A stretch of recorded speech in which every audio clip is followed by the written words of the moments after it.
దానం వెనుక ఉన్న రకరకాల ఉద్దేశాల గురించి ఈరోజు ఓ చిన్న విశ్లేషణ చూద్దాం. ఈ ఆలోచనలన్నీ అంగుత్తర నికాయ అనే ఒక ప్రాచీన గ్రంథం నుండి తీసుకున్నవి. చూడండి, అసలు విషయం ఏంటంటే మనం ఎంత ఇస్తున్నామన్నది కాదు, ఎందుకు ఇస్తున్నామన్నదే మన ఆధ్యాత్మిక ప్రయాణాన్ని నిర్ణయిస్తుంది. సరే, మొదటిది దానం వెనుక ఉండే కొన్ని ప్రతికూల కారణాలు. అంటే దానం ఎప్పుడూ మంచి మనసుతోనే చేస్తారని అనుకోలేం.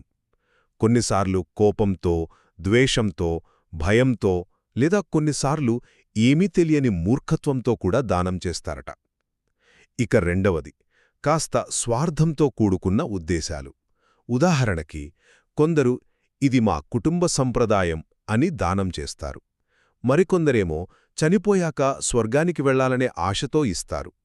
ఇంకొంతమందుంటారు, వాళ్ళు కేవలం ఆ ఇచ్చేటప్పుడు కలిగే ఆనందం కోసమే దానం చేస్తారు. ఇక చివరగా మూడవది, ఇదే అన్నింటికన్నా గొప్ప ఉద్దేశం. అదేంటంటే మనస్సును శుద్ధి చేసుకోవడం.